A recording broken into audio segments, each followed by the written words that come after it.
those recent deals there. Yep. And then I think they got a present mode here.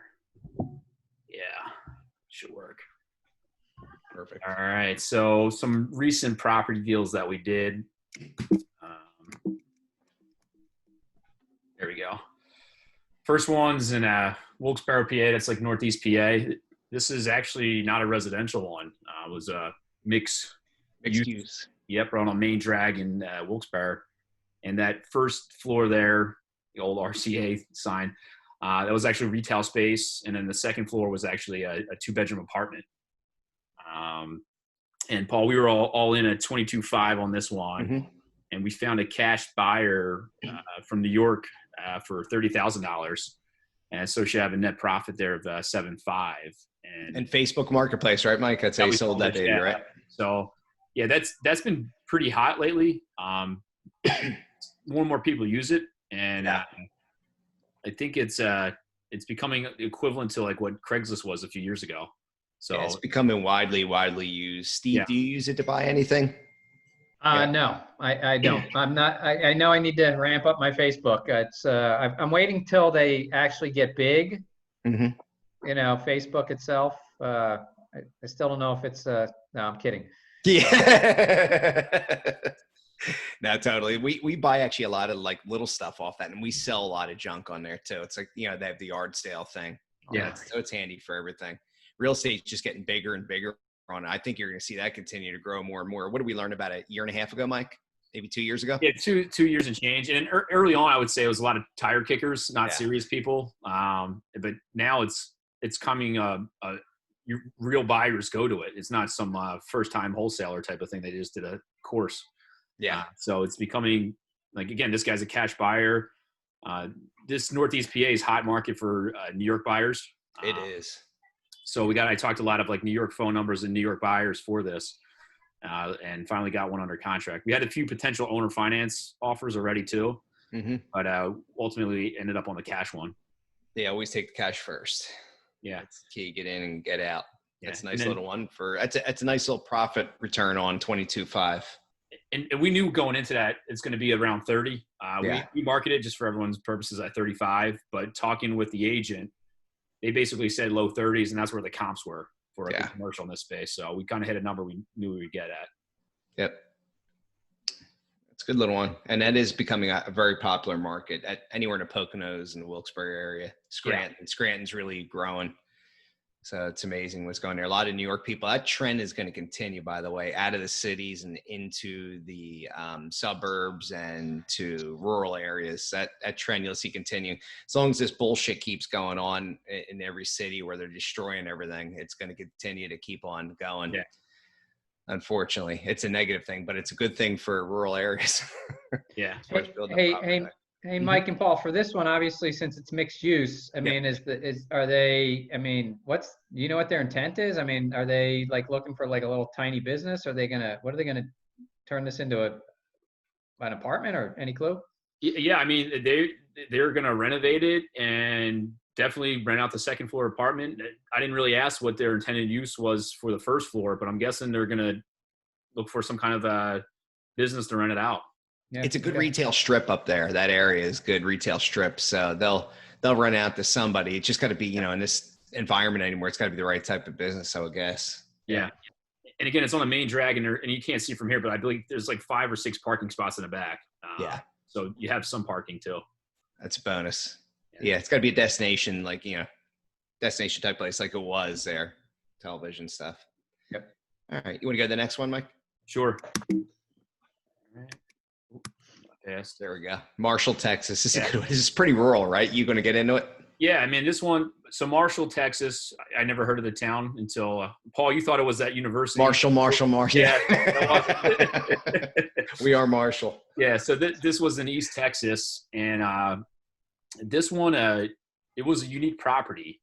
So the original property, think of it as like a long rectangle. It was 15 acres, and someone is sat in the back of the parcel off the main road, and someone must have carved out, I think it was 2 acres. Yeah, 2 acres of land out of this parcel, and they had a shared driveway. But in essence, people liked the property. The concern in Texas, though, given it's Texas, was the shared driveway. It kind of was a hindrance on this property. But we ultimately found a buyer through, Zillow, just marketing as a for sale by owner for $99,900. That was full ask, by the way. That's what we were marketing at. And we're all in at 75 on this one. So a nice little profit. Closings on July 10th, I think, on this one, Paul. Yeah, July 10th. And I think he's putting down like 25 or 30 grand. Yeah. So he's a cop that does flipping on the side, actually. The guy's pretty cool. And since he was putting down such a big down payment, he used the bank before they were going to loan to him. This probably had some challenges. It's East Texas, which is like an hour and a half east of like Dallas area. So it didn't have AC in the house. It was just a window unit. So, he'd want to put central AC in and all that kind of stuff. But it's a big property, 2,600 square feet. It's got storage on the side for like carports, 2 acres. And Paul talked to the listing agent. He knew the numbers, and I looked at the comps. Comps were there. So we knew we were priced right. And I think it has a big garage in the back. Almost looked like it could be for a tractor trailer to fit in. Not the length of a tractor trailer, but something big like that. Yeah. The height was pretty high on that one. So it's a pretty unique property. It's a decent amount of land. It's a nice place. It was financeable property too. It's one of the things we're looking at. We've been getting more financeable properties, which are a lot easier to sell. Yeah. You don't have any interior pictures here, but basically it was just think of it. This was built in '86, I think. So it was just the mid '80s decor, but livable. Now, what did you guys put in for rehab estimate and potential ARV? Did you put that in? You sold this through Zillow, so that would have been. I know in your Craigslist you usually list some of those details. It's usually around 15 square foot. Too. Yeah, I can pull that off. I can't remember off the top of my head. Probably around 15 a square foot on that, right, Mike? So you can do the math real quick here. 2630 times 15. 40, you're like 39, basically 40 grand, which for a house like this would make sense. If you wanted like top notch ARV, you're looking at 215 to 225, and you could, if you want to redo everything in the house, given its size, 50K, call it. And expect the gross profit, for a flipper like him, if that's what he's going to do, he's around 50K still. Yeah. So that's kind of like if you wanted to do top notch rehab, not like a wholesale. That's kind of numbers on that house. All right, so let's go to Casper, Wyoming. This is kind of a virtual rehab, Paul. You're on mute. On mute. Sorry. There we go. Can you hear me now? It was built on, I think the builder did this whole development wrong. I don't know whether there was too much limestone. There was a certain kind of stone there, and they didn't allow it to compress enough. And so you had settling, you had cracks in the foundation. You had to drop. If you look to the garage, look to the left side, you see how there's like a 4 or 5 inch gap on the left there. They had to cut that area out. And it needs about 18 to 20K in concrete, but it needed $65,000 worth of piering. What they do, it's pretty interesting. So they dig out around the whole foundation of the house, and they pier it. They put underpinnings in it and spread it out to distribute the weight further. And they guarantee it. And this goes to the next buyer too. The warranty will transfer with them. It's I think a lifetime warranty. They had 3 different stages they did this in. It's pretty interesting. And a lot of it underneath is just spray foam underneath the garage to level that out a bit, which is pretty interesting way to do it.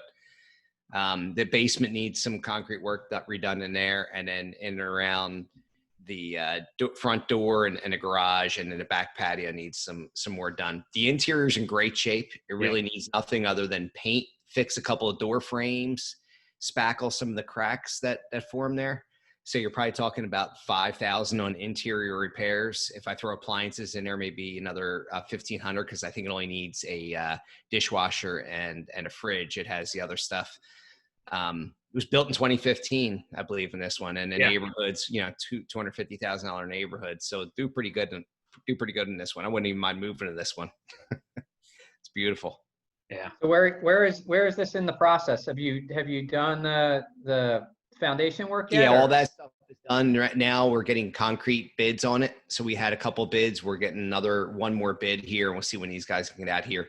We had another contractor come in to take a look at it, to give us pricing on the internal repairs, renovations. So waiting for that bid to come in. I'm hoping that picture wasn't taken yesterday. No, this picture was taken probably 2 years ago. Yeah. Okay. Yeah.